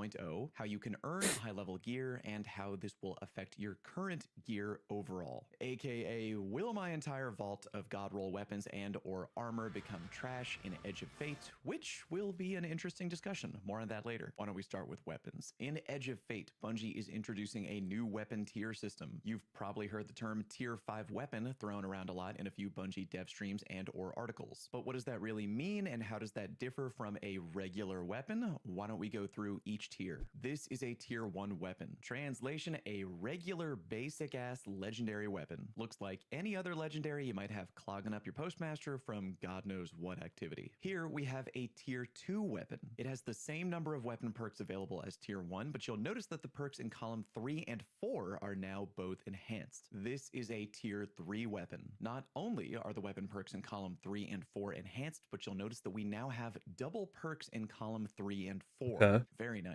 Here we have a tier 4 weapon. We still have double perks in columns 3 and 4, but now every perk is enhanced, including the barrel options in column 1 What? and the mag/battery options in column 2, which is kind of wild. Also, starting at tier 4, all of your weapon mods that you can equip on the gun will also be enhanced. Tier 4 seems to And be where it's finally, at. This is a tier 5 weapon. We now have triple perk options in column 3 and 4. Not What? every column 1 and column 2 option is enhanced, but now our origin traits are enhanced. as Even the well. origin Those trait. four weapons Oh and my weapon mod goodness. options Are also auto And I bet that's some really hard stuff to You'll notice that our gun chase. has a trippy cosmic blue visual effect. All tier 5 weapons will allow you to manually turn on this glow if you so desire. You'll also be able to turn on a combat flare option, aka Wow. a wacky visual Wow. that happens when you defeat an enemy. This is in a cosmetic slot, so it doesn't have to compete with actual weapon mods the way that Sweaty Confetti used to. Sweaty Confetti is another flare option you can turn on your tier 5 weapon. Nice. In short, tier 1 weapons are very plain Nice. Jane, and tier 5 weapons have way more options, visual flair, and are oozing with enhancement upgrades every which way. Oh, That being wait. said, though, don't think that you have to have every weapon in the game as a tier 5 option. Okay. Your gear will be subpar at lower tiers if you don't grind out high tier weapons. Tier 5 weapons are definitely the best, but I would be perfectly fine with a tier 3 weapon if it had the right role. Tier 4 and tier 5 weapons are for people who really want to min-max and show off their visual flair. What about tier 5 armor? Kind of exactly how you'd imagine. The higher the tier, the better the stats overall, as indicated by this in-game screenshot. Remember, all numbers may be subject to change. In addition to better stats on your gear, starting at, I believe, armor tier 4, your armor energy cap will get raised up from 10 to 11. That might sound like a minor benefit, but just think about how many times you've wanted to put on another stronger armor mod that just costed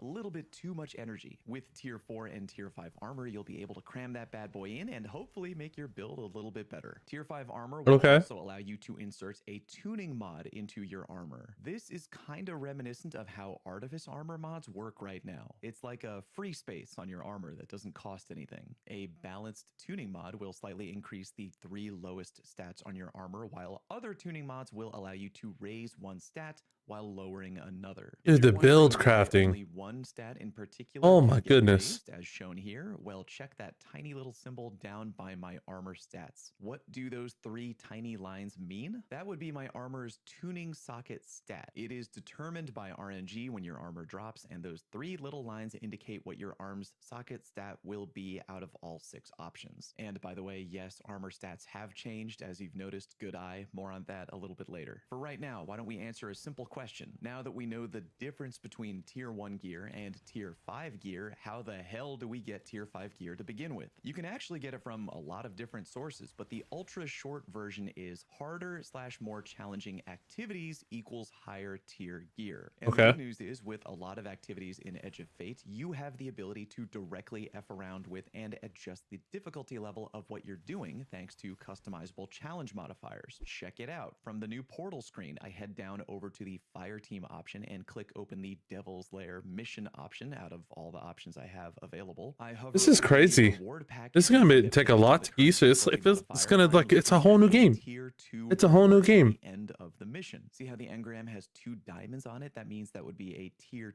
2 reward. We can change that if we want, though. I hit the customize button and now I'm able to go through and select custom modifiers. Take note that at the current moment indicated in the top right corner, the difficulty of this mission is normal, aka my current power level is 300 and the enemy combatant power level is also 300, and our reward again will be tier 2 gear. I then add a Bane modifier, Rage and Caltrips, meaning not only will those Banes appear on some enemies in the mission, but it also comes with a little +20 number on the modifier. Now look in the top right corner. The difficulty is now hard, and that +20 from the modifier has added on to the enemy combatant power. I'll now be doing the mission 20 under the power level of my enemies, so it'll be tougher, but look in the bottom right corner now. Now our reward for completing this activity will be a tier 3 reward. I go ahead and add on a difficult arc threat modifier, aka arc damage to guardians Jump will to go 4. up by 50%. This I've now is raised a the combatant crazy power to system. 340 overall, so I'll be 40 This is a power crazy levels system. beneath my enemy, and the difficulty has gone up to very hard. But Like, look, now unreal. our primary reward will be tier 4 gear. But what about tier 5 gear, you wonder? Tier 5 gear will be unlocked at even Oh my higher tier goodness. levels of play. If you look over on the left, you'll see our available levels of playable difficulty. The highest tier we were able to play while in the Bungie playtest area was Master, aka 300 combatant power, which you can ramp up a bit if you want, like every other level of difficulty. In order to unlock the next difficulty tier, though, you have to complete a challenge of some kind that Bungie called conquests. These were not something that we were able to experience or try out, so your guess is as good as mine as to what the details of those might entail. But yeah, unlocking them and completing that challenge will allow you to step up a tier, and as mentioned, the higher tier the difficulty, the higher the tier of rewards you are able to earn. Tier 5 gear specifically, I believe you'll be able to unlock at the high end of Grandmaster tier, aka selecting the Grandmaster difficulty and then really cranking up the dial on enemy power and modifiers. And on that note, why don't we talk a little bit about power level. Power level is changing in Edge of Fate. In July, your Guardian's gear power is going to be reset to, I believe, 10, and your first major challenge will be hitting the persistent power cap of 200, which is kind of the new standard power cap for gear. As the game tells you, you'll be able to increase your power beyond 200 by obtaining new gear with seasonal bonus power. You can earn higher seasonal bonus power by playing harder activities. You know, kind of like the stuff I just showed you. Ramp up the difficulty for a mission, activity, whatever, and you'll get gear with seasonal bonus power. This begs the question, though, well, if new gear can drop with seasonal bonus power, what about my old gear? I don't have any footage This of is for you, to show Era. you, but this What was about my something old gear? discussed in one of the videos. Apologies because I'm going off pure memory here. We obviously weren't allowed to bring the Bungie dev presentation. What's up, Ruby? But in short, apparently there will be a way for us to infuse our old gear above power level 200 and get into seasonal power. I believe we're getting a new currency called an unstable core, and that is how you'll be able to accomplish this. So the good news is, if you've got old God Roll armor that you're just really fond of, you will be able to infuse that up above power level 200 if you wish. Okay. It will cost you. One downside, though, is that as the game tells us, seasonal bonus power expires at the end of the season, meaning when the season is over, your old God Roll armor, along with every other new God Roll you've farmed during Edge of Fate, will revert back to 200 power, kind of like Cinderella's carriage morphing back into a pumpkin at midnight. That doesn't mean it'll be bad forever though. You'll likely be able to infuse it up again next season with more unstable cores. It seems like this is part one of Bungie's goal of incentivizing players to chase after new gear. Your old gear will absolutely be able to hang if you infuse it up, but you'll have to do it every season because when the clock hits Stream 12, is chill, man. boom, Stream is chill. Part 2 of Made a Bungie's schedule goal is incentivizing and players to chase after new chatted for gear a to make bit, you still get chatting, better and now. with new gear. Check it out. If you hover Oh, over thank you the for the artifact bits, man. You didn't have to do that. for every piece And of now armor just you're going wearing, over you get some YouTube videos that were released from the embargo, and going over Destiny changes that are coming in July with the Edge of Fate DLC. Dude, how's everything been going for you? bonus damage. I'm not playing resilience. anything. We were playing, the extra DR went all the way up to Literally just watching 3%, YouTube a videos 3% that I've been armor piece. meaning to Again, those watch numbers all are day. Subject to change. Also, using new weapons will result in a straight up damage buff. For example, equipping a new heavy weapon from that season gives me a plus 15% stronger outgoing power weapon damage. Same thing for equipping a new kinetic weapon or a new energy weapon. That's This wild. is a really interesting tactic that I'm not entirely sure how the community will react to. On one hand, old gear won't become worthless. It'll still be able to hang in new seasons of content, which is good. On the other hand, getting free damage reduction and extra damage output is pretty goddamn tempting for higher end content like dungeons and Sorry about the raids. language, I think if the dude. number were any higher than 50%, Something else. like if new gear gave your weapons, I don't know, 25 or 30% extra damage, yeah, you'd basically be an idiot for not running new gear. But I think 15 or maybe even 10% might be hovering around the just right territory. I can still bring old god rolls and they do fine. You're literally high if you think I'm going to dismantle my Adept Lotus Eater, for example. But you still have that extra incentive to chase new gear as well. It definitely helps solve the problem of going into a new season, looking at all the new weapons and armor on the table and going, they're all trash. I ain't going after any of that because now they all come with a baked-in bonus. But yeah, your old armor and weapons aren't going Man, that anywhere. makes You'll be able sense. to use them if you want. It's just your old weapons won't get the same level. It's starting over for me because I felt like I wasn't myself, but I'm better now. Your old armor Starting over like on your stream, or just like you took a minute, got your refocus back, or what? Wearing your old gear won't give you a bit of free extra DR, and rocking old weapons won't give you free extra damage output. So yeah, with all this info, I definitely may go into my vault and do not a total purge, but I may be cleaning a fair amount, especially PvE focused stuff. One more thing to mention about gear changing. Class armor is now getting actual stats in Edge of Fate, yay. And as we mentioned earlier, the armor stats are not the same. Yo, hold on. Can we talk about why this warlock has 2 swords on? That looks sick. Some samurai armor. Streaming myself, things I like in shows and anime and games. Dude, reinventing your stream, you can do it. You should be able to do it as often as you see fit.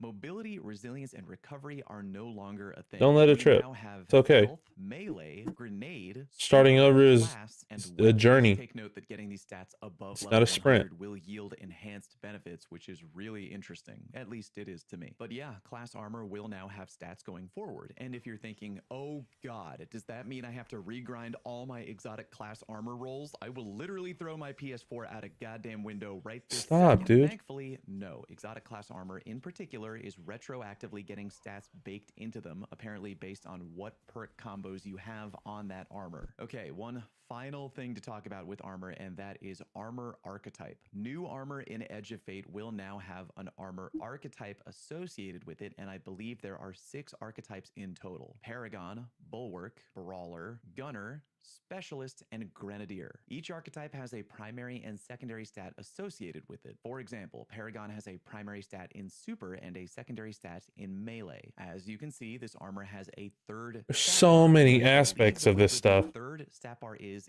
determined by I had a RNG. breakdown about who myself Armor. was. Exotic armor from your Oh, man, you wanna and talk I about it? believe all your currently held exotic armor will be updated to fall under the category of one of those previously not, mentioned no armor worries. archetypes. I think Bungie said they tried to do whatever just seemed right for the armor. For example, Titan Synthesis I've had that. very I've had it a melee couple focused times. exotic, so Not gonna lie to you. eventually they will fall under the I've had Brawler a archetype, couple which breakdowns is before, for man. collections. But what if you wanted exotic armor to be a different archetype than whatever Bungie assigned it? Well, I believe your exotic armor drops will have different archetypes when acquired out in the wild. You can also adjust mods on your ghost to ensure that your armor is more likely to drop with a particular armor archetype. And on top of that, you can talk to Ada 1 and pick up something called Got a pinched nerve in my back or Requisition something. These will allow you to focus any piece of exotic Ugh. armor with the exact armor Yeah, stretch right. archetype that you want. I know that was all kind of a huge info dump, but I'll I leave you hope at the I time. explained it in a way Yeah, that bro, I kind of made got sense. time. In short, though, I wouldn't Until the go camera into goes that off. entire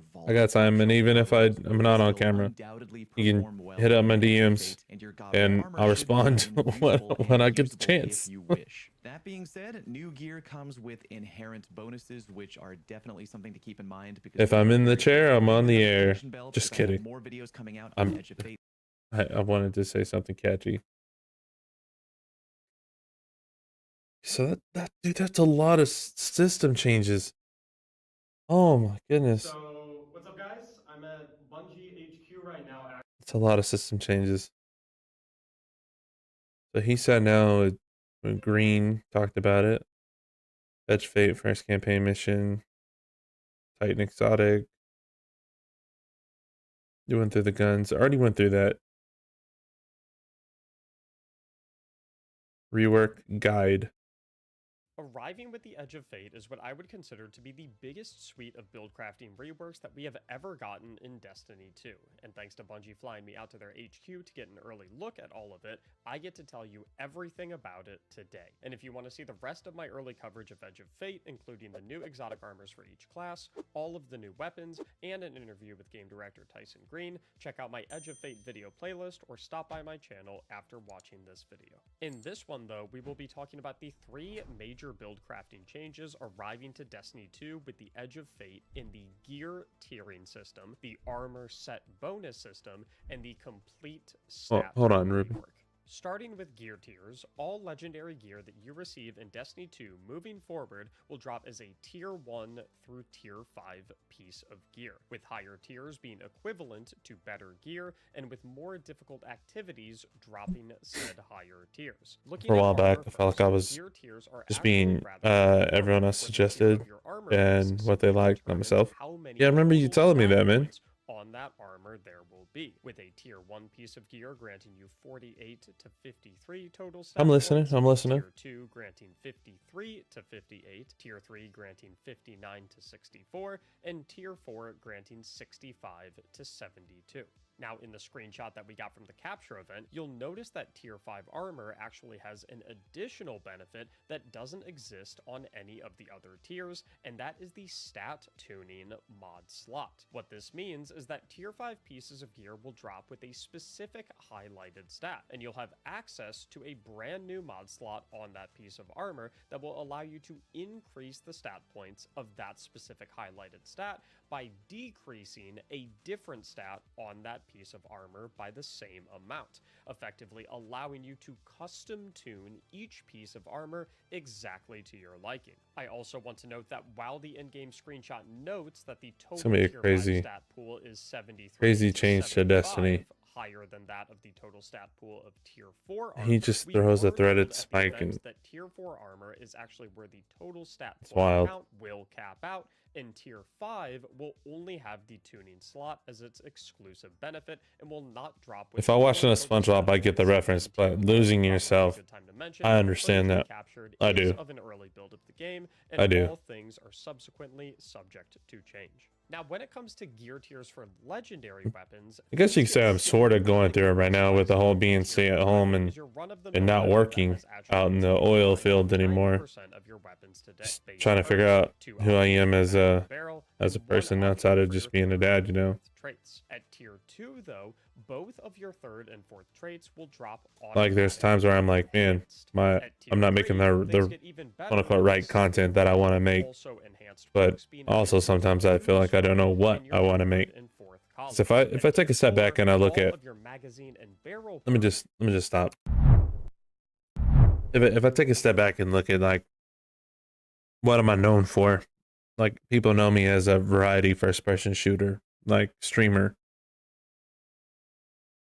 And that's true. That's true. But like, is that what I want to be known for?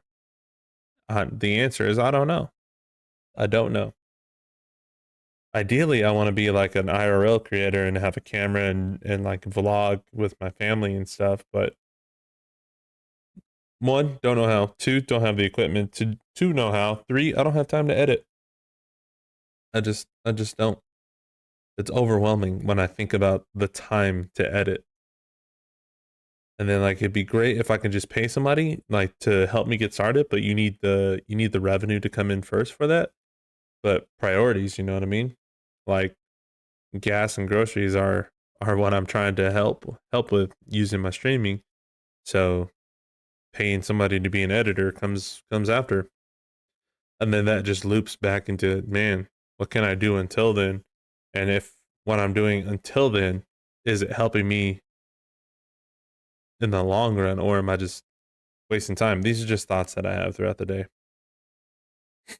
But for me, I have to remind myself like who I am in Christ, because Jay is just a man. I'm just a regular guy. I'm no different than anyone else. I've got to deal with, negative thoughts and horrible attitude every day in, day out. I got to look at the world and try not to get overwhelmed with the idea that my kids have to grow up in such a broken society. I have to look at finances stuff, dude, and stuff like that. And like, I feel bad that I didn't set my kids up better.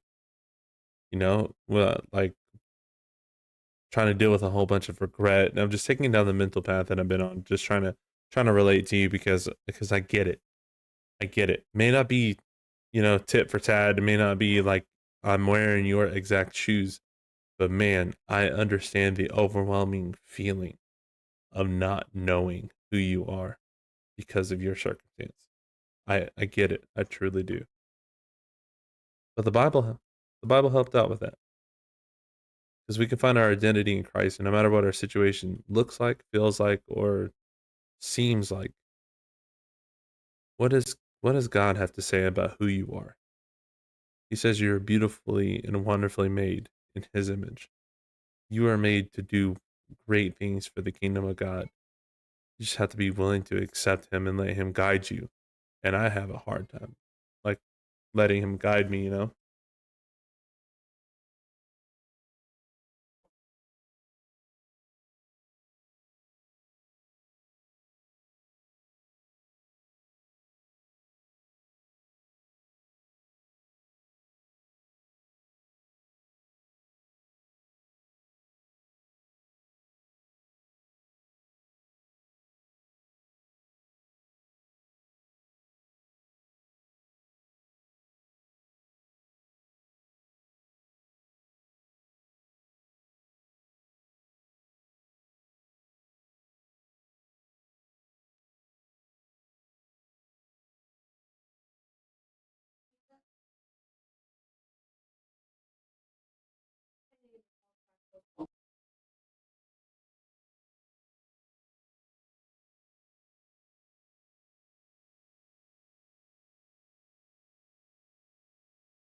But not to cut it short or anything, but I'm most likely gonna have to go because my son is upset and I gotta get him back to sleep.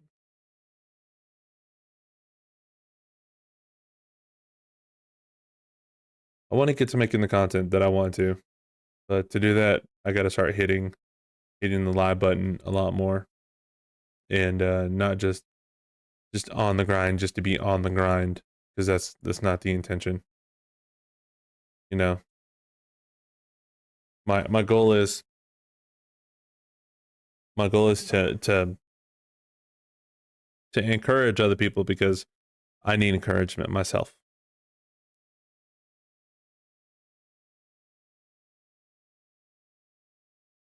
I don't know what I'm known for anymore. I look up to y'all and I want to be someone that makes people happy. URL and online, just like All Might. But then I'm gonna just tell you, just stop looking up to me and start looking up to Jesus. Because I'm not a perfect dude. I mess up. There's so many things that I don't understand about streaming that I'm still trying to figure out. I'm more or less in the same boat. I've just been at it a little longer. Maybe time is just the difference between you and me. If you look at our platforms, that's it. Maybe that's just it. I mean, people come to see the streamer. They don't come to see the game that you're playing. So people have echoed that for so many years since I've started. But your growth and like your connection to your community, it varies. It's hard. It's hard. Don't compare yourself to others, because comparison is a thief of joy. Do something that makes you that gives you joy. Like a good example, Assassinator Steph, she didn't stream until like 2 years ago, maybe 3 years. And she was a mod in my stream before she ever started, and she just hit Twitch partner last month. I'm nowhere close to Twitch partner. And that's not like apples to oranges type deal. It's just more of like, well, yeah, she's always there for her community. She's always chatting. Games are rare opportunities, and she connects with them on a deep and personal level because that's what she does. That's how she chooses to be. And I mean, I don't have that with my community. I just don't. Most of mine is other streamers and a lot of trolls. So I'm still trying to find that group of people that are here to support the dream the same way. And it's just gonna take some time, dude. Everyone who is great started where we are. Everyone who is great started where we are. 100%. Not gonna lie. There were days where they felt like this isn't gonna amount to much. I mean, look at Mr. Beast, dude. He did an interview recently where they were like, "What was it like?" He said he was making videos for 7 years straight that no one would watch. 7 years that no one would watch, and then one day it just happened. Boom, happened right then and there. Everyone has their own strengths and weaknesses. That's what I look up to y'all for. Then stop there and start looking up further. Look up to who we look up to. If you look up to me and TC so much, man, look what's the common denominator between me and him? Regardless of the situation, where would we find our strength? We find our strength in Jesus. And even if you're not religious, maybe it's time for you to start looking at it that way. Maybe not look at religion, but we have a personal relationship with Jesus. You know what I mean? I know for a fact that I love to do is anime conventions, cosplay, and interviews with voice actors. Well, and start creating, start finding those things. Just start creating. You make it better later. Start creating. I'm in the same boat. I'm in the same boat right now. What do I want to be known for? Don't know, don't care. I don't want to know right now. I just want to hit the live button and be myself. That's it. That's all. That's it. That's it. I'm not gonna lie to anybody. I'm not gonna front. Like, I'm a dad who stays at home and struggling with the idea that I can't provide for my family. But what I can do is be a voice, be a light in an otherwise dark world. My original purpose was to turn on this camera, play some games, and connect with people who are struggling. To deal with fatherhood. So I'm gonna go find them. That's it. I already have some of that. Just money to support it. Then there you go, bro. Make those connections. Just start creating. Just make 100 videos. Just keep going. Just keep creating. Just keep creating, and you can make it better later. I look at it as the same as like drawing in a piece of paper. Just sketch it out. Work on it little by little, and it'll turn out to be something that you envision later on. That's the approach I'm taking on my stream. Do the same. It's okay to reinvent. It's okay. That's the beauty of your channel. I can do the same with mine. This whole purple bluish theme, I can swap it out whenever I want to, because I want to. And instead of dad vibes, I can change the channel points to something else. If I want to change the niche, like target audience, I can. But for me, I run it by the Lord, and my audience, my target audience.